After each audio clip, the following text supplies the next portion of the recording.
말라기서 2장 17절부터 3장 6절까지입니다. 제가 먼저 읽겠습니다. 너희가 말로 여호와를 괴롭게 하고도 이르기를 우리가 어떻게 여호와를 괴롭혀 드렸나이까 하는도다. 이는 너희가 말하기를 모든 악을 행하는 자는 여호와의 눈에 좋게 보이며 그에게 기쁨이 된다 하며 또 말하기를 정의의 하나님이 어디 계시냐 함이니라.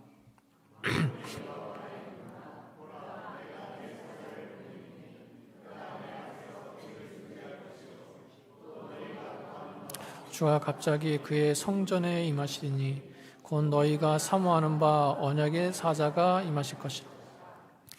그가 임하시는 날을 누가 능히 당하며 그가 나타날 때에 누가 능히 서리요. 그는 금을 연단하는 자의 불과 표백하는 자의 잿물과 같을 것이라. 레위 자손을 깨끗하게 하되 금은같이 그들을 연단하리니 그들이 공의로운 제물을 나 여호와께 바칠 것이라. 그때 유다와 예루살렘의 봉헌물이 옛날과 고대와 같이 나 여호와께 기쁨이 되려니와 점치는 자에게와 간음하는 자에게와 거짓 맹세하는 자에게와 품꾼의 싹에 대하여 억울하게 하며 과부와 고아를 압제하며 나그네를 억울하게 하며 나를 경외하지 아니하는 자들에게 속히 증언하리라. 만군의 여호와가 다 같이 읽겠습니다. 나 여호와는 변하지 아니하나니 그러므로 야곱의 자손들아 너희가 소멸되지 아니하느니라. 아멘. 아멘. 우리가 지난 시간에는요, 이스라엘 백성이 이방인들과 결혼하는 그 통혼의 문제를 통해서 하나님께서 이스라엘 백성에게 요구하시는 거룩의 세 가지 거룩에 대해서 말씀을 받습니다. 세상과 구별되어 거룩하게 살아가라. 또 너희 속에 있는 육신의 정욕과 안목의 정욕을 이기면서 거룩하게 살아가라. 또 성령 충만함으로 하나됨의 거룩을 이루어가면서 살아가라. 이런 말씀을 나눴습니다. 여러분 자세히 보시면요, 지금 백성들과 하나님 사이에 대화식으로 말씀이 진행되고 있어요.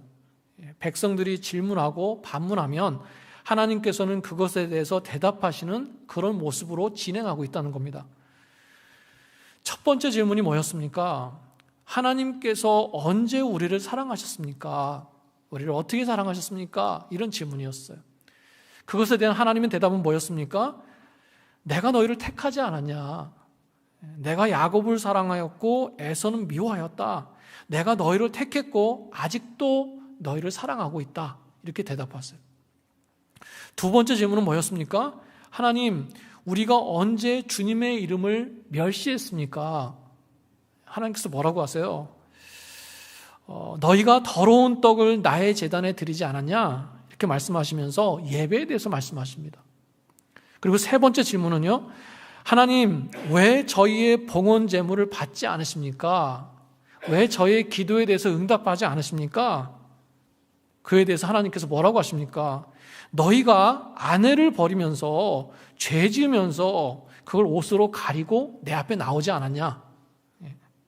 거짓을 행하면서 하나님 앞에서 나와서 구하고 있는 그들의 가증된 모습을 지적하고 계셨어요. 그리고는 이제 오늘 말씀으로 넘어오는 겁니다. 오늘 말씀이 바로 네 번째 질문에 해당이 되는 거예요. 2장 17절부터 3장 6절까지 나오는 내용인데요. 이번에는 백성들이 하나님께 뭐라고 반문합니까? 하나님, 도대체 하나님의 공의는 어디 있습니까? 하나님께서는 왜 정의롭지 못하십니까? 이런 질문을 하고 있어요. 왜 이런 질문을 했을까요? 자신들이 보기에 악인들이 잘되고 득세하는 것 같다는 거예요. 죄 짓고 하나님 없는 것처럼 살고 하나님과 하나님의 말씀을 멸시하면서 살면 벌을 받아야 되는데 아무런 심판이 없는 것 같다라는 겁니다. 여러분 17절을 보시면요, 너희가 말로 여호와를 괴롭게 했다 이런 말씀이 나옵니다. 하나님을 괴롭게 했던 그 말이 뭘까요? 당시에 이스라엘 백성들이 하나님을 향해서 공공연하게 그런 말들을 했어요. 첫 번째는요, 하나님은 악을 행하는 사람들을 좋아하시는 것 같다. 악도 용납하시는 것 같다. 이런 말을 했습니다. 두 번째는요, 심지어 하나님께서는 그런 사람들을 더 사랑하시는 것 같다. 기뻐하시는 것 같다. 이런 말을 했어요. 말도 안 되는 얘기죠. 그러면서 세 번째, 정의의 하나님은 도대체 어디 계시냐? 하나님은 공의로우신 게 맞냐? 아닌 것 같다는 거예요. 아닌 것 같다. 그러니까 다분히 비아냥거리는 그런 말들을 했던 겁니다. 결국 무슨 말을 하고 싶었던 건가? 하나님은 정의롭지 못하다. 악을 행해도 하나님은 그냥 가만히 계시고 일하시지 않는다. 이런 말을 하고 싶었던 거예요. 굉장히 교만한 소리죠. 왜 이런 말들을 스스럼 없이 했을까? 악한 행동을 할 때마다 하나님께서 그 자리에서 꼬꾸라지게 하신다면 감히 이런 말을 못했을 겁니다. 심판이 즉각적으로 일어났다면 이런 말을 못했을 거예요. 그런데 죄 지은 자들이 심판받지 않고 오히려 더 잘 사는 것 같으니까 이런 말을 했던 겁니다. 문제는요, 악하게 사는 사람들조차도 이렇게 말했다는 거예요. 그래도 나름대로 선하게 살려고 노력하는 사람이나 아니면 어떤 불의한 일로 억울한 일을 당해서 이런 말을 한다면 그나마 좀 이해를 하겠는데요. 그런데 이런 말을 하는 사람들 중에는 악하게 사는 사람들, 경건하게 살지 못하는 사람들도 꽤 많았다는 거예요. 봐라, 이렇게 살아도 아무렇지 않지 않냐. 하나님은 악하게 사는 우리도 사랑하셔. 아니, 우리를 더 좋아하시는 것 같아. 이렇게 말했다는 거예요. 그러니까 악한 자들이 자신의 행동을 합리화시키고 정당화하기 위해서 이런 말을 사용했다는 겁니다. 이런 말을 해도 아무런 심판이 없다는 거예요. 그러니까 경건하게 살지 않으면서 감히 하나님의 정의를 지금 말하고 있는 거예요. 하나님의 성품 중에 공의의 하나님, 정의의 하나님, 이 부분을 건드리면서 깎아내리고 있었던 겁니다. 이게 바로 뭐예요? 너희 하나님 여호와를 망령되이 일컫지 말라. 하나님의 성품과 하나님의 이름을 함부로 가볍게 얘기하는 거예요. 그래서 이런 분위기가 만연해 있을 때 그걸 보는 사람들이 어떻게 생각했냐? 야, 하나님의 정의가 죽었구나. 하나님께서는 이런 세상에 관심이 없으시구나. 그러면서 원망했어요. 하나님, 저한테 이러시면 안 되죠. 그래도 선하게 살아보려고 노력하는 나 같은 사람이 이런 고통을 당하고 이렇게 낙심하면 안 되는 거 아닙니까? 불합리해 보이는 현실 속에서 하나님을 불신하고요, 하나님을 부인하는 그런 모습까지 가게 됐다는 거예요. 그러니까 이런 말이나 행동이 하나님을 괴롭게 했다라는 겁니다. 여러분 어떠세요? 요즘 사람들이 하는 말과 많이 비슷하지 않습니까? 하나님이 살아계신다면 왜 저런 사람들 심판하지 않으시냐? 왜 아직도 이 사회는 불공평한 것들이 이렇게나 많고 심지어 교회조차도 불의한 것들이 많냐? 악인은 왜 잘 되냐? 이런 질문을 많이 하지 않습니까? 여러분, 이런 질문은요, 어느 시대에나 다 있었어요. 하나님의 정의에 대한 질문은 많은 사람들이 해왔었고요, 심지어 선지자들도 이런 의문을 가졌었습니다. 여러분 기억하시죠? 예레미야 선지자도 똑같은 질문을 했어요. 예레미야서 12장을 보시면 하나님께 이런 질문을 합니다. 하나님, 왜 하나님 뜻대로 살려고 하는 사람들이 고난받습니까? 그리고 이어서 이런 질문도 해요. 좋습니다, 하나님. 의인이 고난당하는 거 그거 이해하고 넘어가겠습니다. 그런데 악을 행하는 사람들이 왜 형통한 삶을 살고 있습니까? 악인이 잘못된다면 의인이 고난을 당해도 좀 이해가 되겠는데, 그래도 위안을 얻겠는데 오히려 악인이 승승장구하더라는 거예요. 나는 실패하고 고난받는데 예수 신앙 없는 사람들은 오히려 세상에서 떵떵거리면서 자기가 하고 싶은 대로 다 누리면서 형통한 것 같더라는 거예요. 그게 이해가 안 되고 그래서 낙심이 되더라, 이런 말을 지금 하고 있는 것입니다. 그랬더니 하나님께서 그런 예레미야에게 뭐라고 대답하십니까? 예레미야 12장 5절을 보시면요, 이렇게 말씀하세요. 만일 네가 보행자와 함께 달려도 피곤하면 어찌 능히 말과 경주하겠느냐? 네가 평안한 땅에서는 무사하려니와 요단 강물이 넘칠 때는 어찌하겠느냐? 그러니까 하나님의 대답은 뭐냐? 나를 좀 더 강하게 하시려고, 연단시키시려고 그러신다는 거예요. 겨우 걷는 나를 말과 경주하는 사람을 만들기 위해서 마른 땅, 평안한 땅에서만 살던 나를 강물이 넘치는 그 위기 속에서도 잘 감당할 수 있는 그런 사람이 되도록 나를 연단시키신다는 겁니다. 여러분, 그러니까 잘 보세요. 지금 악인의 형통에 대해서 질문했는데 하나님께서는 악인이 아니라 고난당하고 있는, 어려움 속에 있는 나를 포커스하고 계세요. 너희의 눈을 악인의 형통에 두지 말고 뭐예요? 오히려 그럴 때 너 자신을 뒤돌아봐라, 이런 말씀을 하고 계시는 겁니다.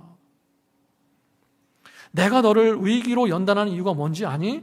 내가 불가능하고 불합리해 보이는 그 일로 너를 몰아넣는 이유가 뭔 줄 알아? 그것은 네가 극도로 어려운 상황 속에서 이기는 자가 되게 하기 위함이야. 겨우 걷는 너를 말과 경주하게 하는 그런 강한 사람으로 만들기 위해서 내가 그렇게 하는 거야, 이렇게 말씀하고 계시다는 거예요. 같은 보행자끼리 싸워서 이기는 건 누구나 할 수 있는 겁니다. 그러나 보행자라고 하는 그 작은 위기를 극복하지 못하면 어떻게 말이라고 하는 그 큰 위기, 그 빠른 위기를 네가 이길 수 있겠냐, 이렇게 말씀하고 계시는 겁니다. 그러니까 하나님께서는요, 우리가 세상에서 좀 더 강하고 흔들림 없는 이 영적인 근력을 가지고 살아가는 사람으로 세워지길 원하셔서, 그렇게 살기를 원하셔서 그런 고난 가운데 연단하고 계시다, 이렇게 말씀하고 있는 겁니다. 사실 이런 말을 들으면요, 그런 생각도 들어요. 하나님, 제가 꼭 그렇게 강해져야 될 필요가 있겠습니까? 그냥 저는 걷는 정도로 살고 싶습니다. 강하지 않아도 좋으니까 좀 덜 힘들게 살고 싶습니다. 이런 마음도 들어요. 그렇지 않습니까? 그런데 하나님의 뜻은 그렇지 않다는 거예요. 하나님께서는 우리가 이 땅을 살아가면서 좀 더 성숙하고 영적으로 강한 자로 서기를 원하신다는 겁니다. 왜 그래야 되느냐라고 묻지 마세요. 그게 하나님 뜻이라는 거예요. 마치 부모가 자식이 강하고 담대하게 늘 이기면서 살기를 원하는 것처럼 하나님께서는 그렇게 우리를 영적으로 강하게 하셔서 이 땅에 사는 동안 영광 돌리면서 살기를 원하신다는 겁니다. 그게 우리의 본분이에요. 그래서 우리를 보내셨다는 거예요. 그래서 하나님께서는 우리가 그리스도의 장성한 분량에 이르도록 성숙하게 되기를 원하십니다. 그렇게 다듬어 가시겠다는 거예요. 그게 하나님의 뜻이라는 것입니다. 예레미야 같은 하나님의 사람이나 어떤 위로운 사람, 선한 사람들이 이런 질문을 할 때 그에 대한 하나님의 대답은 바로 연단이었고 또 영적으로 더 강해지기 위함이다, 이렇게 말씀하고 있다는 것입니다. 오늘 말씀에서도요, 그렇게 하나님의 정의에 대해서 반문하는 사람들에게 답을 주고 계시는 겁니다. 그런데 조금 다른 것이 있다면 이런 질문을 하는 사람들이 앞에서 말씀드린 대로 악을 행하는 당사자들이었다는 거예요. 그러니까 죄인들이, 정의롭지 못한 사람들이 하나님 앞에서 정의를 논하고 있는 거예요. 그러니까 굉장히 교만한 겁니다. 우리 같은 사람도 사랑하시는 게 정의야, 너무 뻔뻔하다는 거죠. 그래서 그런 사람들에 대해서 하나님께서 뭐라고 대답하시는가? 바로 3장 1절 말씀입니다. 만군의 여호와가 이르노라, 보라, 내가 내 사자를 보내리니 그가 내 앞에서 길을 준비할 것이요, 또 너희가 구하는 바 주가 갑자기 그의 성전에 임하시리니 곧 너희가 사모하는 바 언약의 사자가 임하실 것이라. 한마디로 뭡니까? 하나님께서는 당신의 정의를 실현하시기 위해서 사자를 보내시겠다는 거예요. 말씀에서는요, 2명의 사자가 등장합니다. 하나는 앞부분에서 말씀하는 보라 내가 내 사자를 보내리라 이렇게 말씀하는데 이 사자는 누굴 말하는 겁니까? 세례 요한을 말하는 거예요. 세례 요한. 이 사자는 내 앞에서 길을 준비할 것이요 이렇게 말씀하지 않습니까? 예수님께서 공생애를 시작하시기 전에 미리 회개운동을 통해서 사람들의 심령을 준비시켰던 바로 세례 요한을 가리키시는 거예요. 그리고 또 하나의 사자는 누굽니까? 바로 그 뒷부분에서 말씀하고 있는 언약의 사자예요. 언약의 사자. 누굴 가리키는 거예요? 메시아로 오신 예수님을 가리키는 것입니다. 그 언약의 사자는 갑자기 임하시는 주님이다 이렇게 말씀하고 있죠. 사람들이 영적으로 깨어있지 않을 때 미처 메시아이신 줄 모를 때 오신다는 거예요. 또 그 사자는 그냥 사자가 아니라 언약의 사자입니다. 언약의 사자. 하나님의 약속하신 그 언약의 성취로 오시는 분이라는 거예요. 하나님과 그 백성 사이에 중보하실 구원의 언약을 성취하시는 예수님을 말씀하고 있는 것입니다. 그래서 이 언약의 사자는 갑자기 오시고 또 약속 가운데 오시는 분이다 이렇게 말씀하고 있는 거예요. 여러분, 그러니까 하나님께서는 하나님의 공의와 심판에 대해서 반문하는 백성들에게 무엇으로 답하고 계시는 거예요? 그들에게 보내실 예수 그리스도에 대해서 말씀하십니다. 이 말씀은요, 하나님께서는 그 예수님을 통해서 하나님의 공의를 드러내시겠다라는 거예요. 예수님 자체가 하나님의 공의시라는 겁니다. 맞지 않습니까? 예수님께서 이 땅에 오심으로 인해서 진정한 공의의 심판이 시작됐어요. 예수 믿는 자는 영원히 구원받고 예수 믿지 않는 자는 영원한 형벌을 받습니다. 심판을 받는다는 거예요. 그 예수님을 통해서 영원한 하나님의 정의가 실현되고 있는 것입니다. 그러면서 뭐라고 그러세요? 그 예수님이 오실 때 누가 견뎌낼 수 있겠냐? 누가 그 공의의 심판을 피할 수 있겠냐? 누가 그 심판 앞에서 당당히 설 수 있겠냐? 이런 말씀이에요. 누구도 피해갈 수 없다는 것입니다. 예외가 없다는 거예요. 모든 사람에게 공평하게 임하는 정의라는 것입니다. 2절 말씀을 보시면요, 하나님의 공의로 오시는 그 예수님에 대해서 뭐라고 말씀합니까? 예수님은 금을 재련하는 사람의 불 같겠고 세탁하는 사람의 비누 같을 것이다 이렇게 말씀합니다. 이게 무슨 뜻이냐? 그 공의의 사자로 오시는 예수님께서는요, 죄를 심판하시고 또한 그 죄를 깨끗게 하시는 분이라는 거예요. 그러니까 이런 뜻이 됩니다. 예수님께서 오실 때 너희의 모든 죄가 다 드러날 거야. 너희가 정의가 없다고 그랬는데 예수님께서는 그 정의를 철저히 행하실 거야. 이런 말씀이에요. 예수님께서는요, 우리의 죄를 다 드러내시고 우리의 죄를 심판하시는 분이십니다. 그러니까 그 예수님께서 오셨을 때 누구도 핑계댈 수 없어요. 속일 수 없다는 것입니다. 그 앞에 우리의 죄가 다 드러난다는 거예요. 그러니까 결국 하나님의 정의가 어디냐? 공의가 없다 이렇게 말하는 사람들에게 하나님의 대답은 뭐냐? 내가 약속한 메시아를 보내서 너희의 죄를 심판할 거다. 나의 공의를 실현할 거야. 그때 옥석을 다 가릴 거야. 이렇게 말씀하시는 거예요. 그래서 정말 예수님을 통해서 우리의 죄를 심판하시고 우리를 구원하셨습니다. 그리고요, 그 공의의 시련은 한 번 더 남았어요. 시련은 바로 예수님께서 이 땅에 재림하실 때, 다시 오실 때 정말 마지막으로 옥석을 가리시는 하나님의 공의의 심판이 남겨져 있습니다. 여러분, 오늘 말씀, 말라기 말씀에서 약속하신 그 언약의 사자가 이미 2000년 전에 이 땅에 오셨습니다. 예수님께서 오심으로 하나님의 공의의 심판은 이미 시작됐습니다. 자, 그런데 보세요. 그렇게 오신 예수님은 말을 타고 검을 들고 그 원수를 심판하시는 군대 장관 같은 그런 모습으로 오시지 않았다는 것입니다. 심판하여 죽이러 오시는 분이 아니라 오히려 자신이 대신 죽으시는 그런 심판자로 오셨다는 거예요. 예수님을 통한 하나님의 공의는요, 세상이 도저히 상상할 수 없는 말도 안 되는 그런 방법을 통해서 이루어졌다는 것입니다. 말라기서의 분위기를 보면 하나님의 공의를 말하면서 거들먹거리는 그런 사람들을 보면 정말 그들을 멸하시기 위해서 검을 휘두르시는 무서운 심판자로 오시면 좋겠는데 전혀 다른 방법으로 십자가를 지시는 심판자로 오셨다는 것입니다. 이게 반전이에요, 반전. 여러분, 그래서 하나님의 공의는요, 그냥 공의가 아닙니다. 은혜가 가득한 공의예요.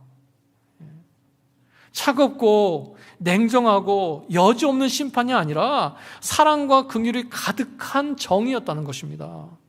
사람들이 생각했던 검을 휘두르는 그런 심판자로 오셨다면 우리 중에 남아있는 자가 얼마나 되겠습니까? 너무나 감사한 거죠. 그게 바로 하나님의 은혜예요. 은혜 가득한 공의라는 것입니다.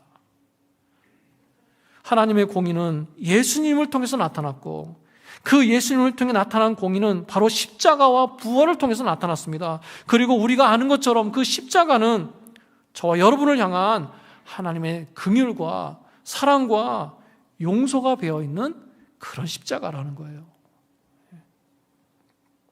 여러분, 그래서 우리가 그 십자가를 생각할 때마다 나를 위해 죽으신 예수님의 사랑을 생각합니다. 나를 위해서 하나밖에 없는 그 아들 독생자 예수님을 우리에게 내어주신 그 아버지 하나님의 사랑을 생각해요. 여러분, 그런데 우리가 반드시 잊지 말아야 될 것이 있습니다. 그 십자가는 사랑만 보여주는 것이 아니라 하나님의 정의도 보여주고 계시다는 거예요. 십자가를 보면 하나님의 공의가 생각이 나야 됩니다. 하나님께서는 그 아들을 대신 죽이시면서까지 결코 죄를 용납하지 않으시는 분이구나. 하나님은 우리의 죄를 반드시 심판하시는 분이시구나. 공의의 하나님이시구나. 이게 바로 다가와야 된다는 거예요. 그럴 때 우리가 죄에 대해서 가볍게 여길 수가 없는 것입니다. 나의 불순종에 대한, 불신앙에 대한 하나님의 심판을 두려워할 줄 안다는 거예요. 여러분, 십자가에는요, 분명한 심판의 메시지가 있습니다. 그 십자가는 나의 모든 죄를 드러나게 해요. 그 십자가는 회개하고 믿는 자에게는 용서를 주시고 구원을 주시지만 그 십자가를 거부하고 멸시하는 자는 반드시 심판을 받게 됩니다. 그 십자가는 하나님의 공의입니다. 죄를 그냥 놔두시지 않겠다고 하는 정의에 대한 하나님의 분명한 의지라는 거예요. 여러분, 그러므로 그 예수님의 십자가 앞에 나를 바로 세우시기를 바랍니다. 그 십자가를 바라보면서 하나님 앞에서 진실하고 정직하게 공의롭게 살기를 힘쓰시기를 바랍니다. 이 말라기서에서 말씀하고 있는 그 십자가의 공의를 우리는 이미 알아요. 그렇죠? 알고 누리고 있는 사람들입니다. 그리고 그 정의의 심판은 지금도 진행되고 있어요. 그리고는 우리 주님이 이 땅에 다시 오시는 그 마지막 심판이 남겨져 있습니다. 비록 우리가요, 그 재림을 경험하지 못하고 이 땅을 떠나게 되더라도 하나님 앞에 섰을 때 반드시 그 마지막 심판은 남겨져 있습니다. 그때 옥석이 가려질 거예요. 그래서 그때 책망도 있겠지만 상급도 있을 것입니다. 여러분, 그러므로 우리가 하나님의 사랑으로 은혜로 살아야 되겠지만 동시에 하나님의 공의를 생각하면서 살아야 될 줄로 믿습니다. 하나님의 심판을 생각하면서 살아야 된다는 거예요. 하나님의 공의를 생각하면서 산다는 건 뭡니까? 죄를 짓지 않는 거예요. 죄를 당연히 여기지 않는 겁니다.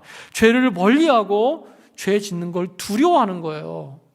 불순종과 불신앙의 모습을 벗어버리는 것입니다. 여러분, 그래서요, 내가 일상의 삶 속에서 하나님의 공의를 믿는 믿음으로 사는 건가? 우리가 이걸 한번 뒤돌아봐야 될 줄로 믿습니다. 하나님의 공의를 믿는다는 건 뭐냐? 쉽게 말하면 하나님 두려울 줄 안다는 거예요. 살아계신 하나님 앞에서 나를 지켜보시는 하나님 앞에서 사는 것처럼 사는 거예요. 여러분, 하나님께서는 심는 대로 거두시는 분이신 것을 믿으십니까? 아멘이죠. 그 하나님께서는 내가 행한 대로 합당하게 갚으실 거예요. 그래서 당장에 내 눈앞에 어떤 손해가 있고 어려움이 있어도 내 중심을 아시고 내 삶을 아시는 하나님께서 공의대로 갚아주실 겁니다. 나를 지키시고 인도하실 거예요. 그 믿음을 가지라는 거예요. 그 믿음. 그걸 믿고 하나님이 기뻐하시는 길, 바르고 정직한 길을 흔들림 없이 가라라고 하는 것입니다. 그런 공의에 대한 믿음이 있으시기를 축복합니다. 우리가 이렇게 하나님의 공의가 되신 예수님을 바라보면서 살 때, 그 십자가를 바라보면서 살 때 하나님께서는 하나님의 공의를 위해서 우리를 다듬어 가신대요. 쉽게 말하면 하나님 앞에서 정의롭게 살게 하시기 위해서 나를 만들어 가신다는 겁니다. 그래서 오늘 말씀을 보면 나를 두 가지 모습으로 만들어 가신대요. 첫 번째는 뭐냐? 나를 연단하셔서 깨끗하게 하십니다.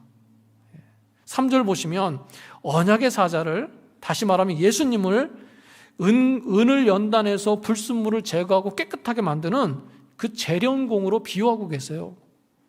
그 사자가, 그 예수님이 어떻게 하십니까?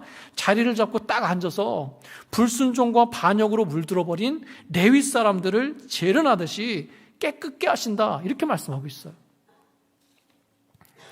여러분, 앞에서 레위 사람들이 어떤 예배를 드렸습니까? 병들고 흠 있는 것, 찌끄러기 같은 걸 드렸어요. 또 아내를 버리고 그 모습을 옷으로 가리면서 거짓을 행하면서 하나님 앞에 나와서 봉헌 제물을 드렸습니다. 그런데 이제는 어떻게 된다고요? 언약의 사자를 통해서 변할 거라는 거예요.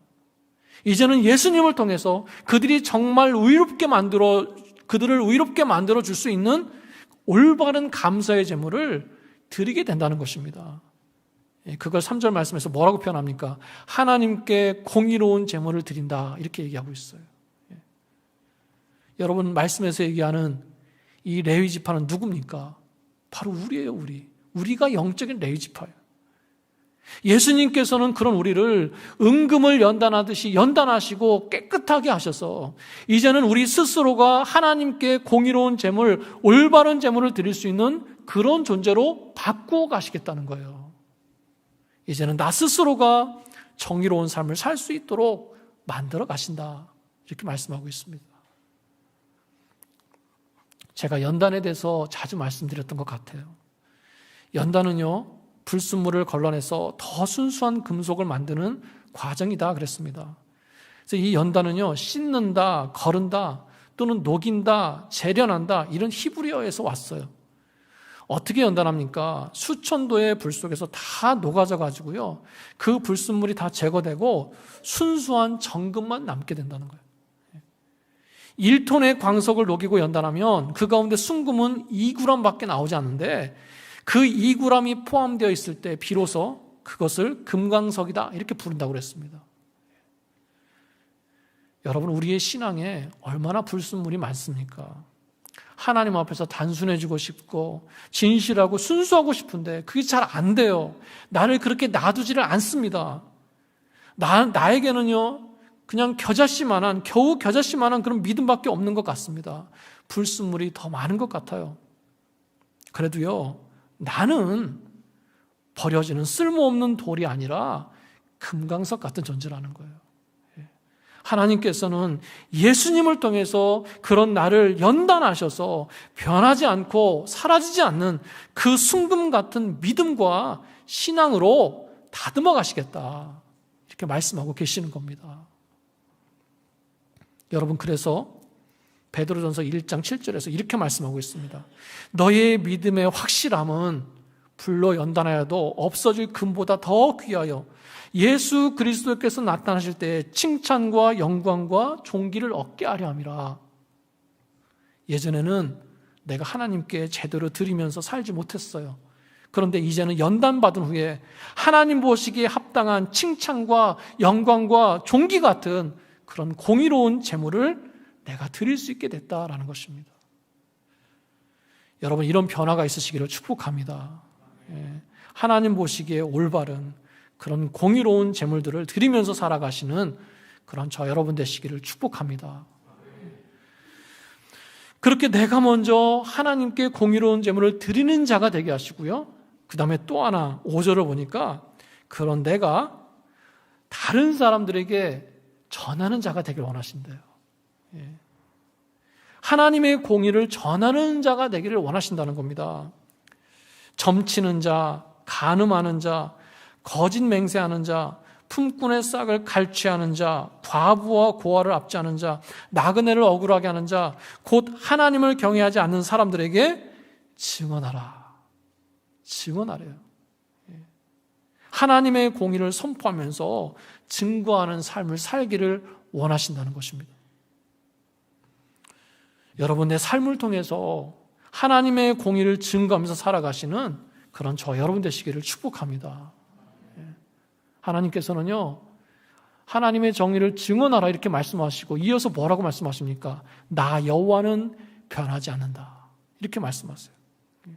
내가 증거해야 되는 그 하나님은 그때나 지금이나 똑같다는 것입니다.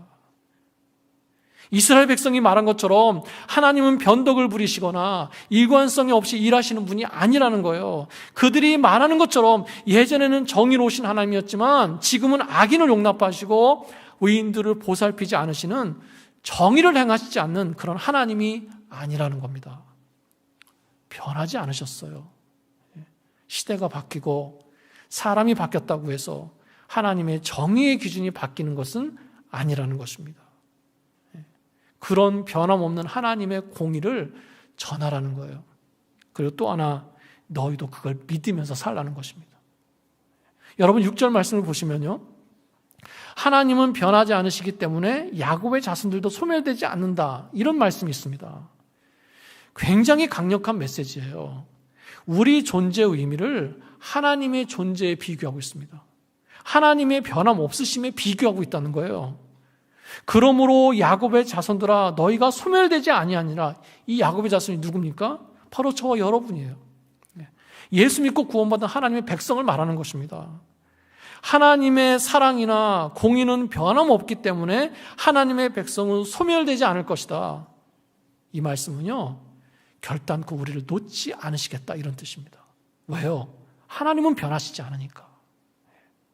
나를 향한 하나님의 사랑은 변함이 없습니다. 나를 향한 하나님의 공의도 변함이 없어요. 공의뿐 아니라 그 약속의 말씀도 변함이 없습니다. 나에게 주신 이 은혜도 변함이 없습니다. 나를 처음 부르셨을 때 그 사랑하셨던 그 하나님의 마음은 변함이 없다는 거예요. 그래서 어떤 어려움 때문에, 고난 때문에, 환경 때문에 소멸되지 않는다는 것입니다. 그러니까 한마디로 뭐예요? 하나님은 성실하신 분이라는 거예요. 나에게 성실하신 분이다. 이게 참 우리에게 힘이 되는 말씀 아니겠습니까? 여러분, 그러므로 두 가지, 하나님을 전할 뿐만 아니라 그 하나님의 공의를 전할 뿐만 아니라 그 하나님을 믿고 의지하면서 살아가시는 그런 저 여러분 되시기를 축복합니다. 오늘 하나님의 공의에 대해서, 정의에 대해서 말씀을 드렸어요. 제가 말씀을 정리하겠습니다. 예수님이 하나님의 공의가 되십니다. 하나님께서는 언약의 사자 그 예수님을 통해서 당신의 공의를 드러내셨어요. 그 예수님께서는 어떻게 공의가 되셨습니까? 십자가를 통해서 하나님의 공의가 되시고 심판이 되셨습니다. 또 예수님은 우리를 연단하시고요, 우리를 깨끗하게 하셔서 우리로 하나님의 공의의 제물을 드릴 수 있는 자로 만드셨습니다. 우리가 그런 모습으로 회복될 줄 믿습니다. 또 예수님은 그런 우리를 통해서 하나님의 공의와 심판을 증거하는 자가 되게 하셨습니다. 그 변함없으시고 성실하신 하나님의 공의와 또 우리를 향하신 그 사랑과 은혜를 전할 뿐 아니라 믿고 의지하면서 살아가시는 그런 저 여러분 되시기를 주님의 이름으로 축원합니다. 축원합니다. 아멘.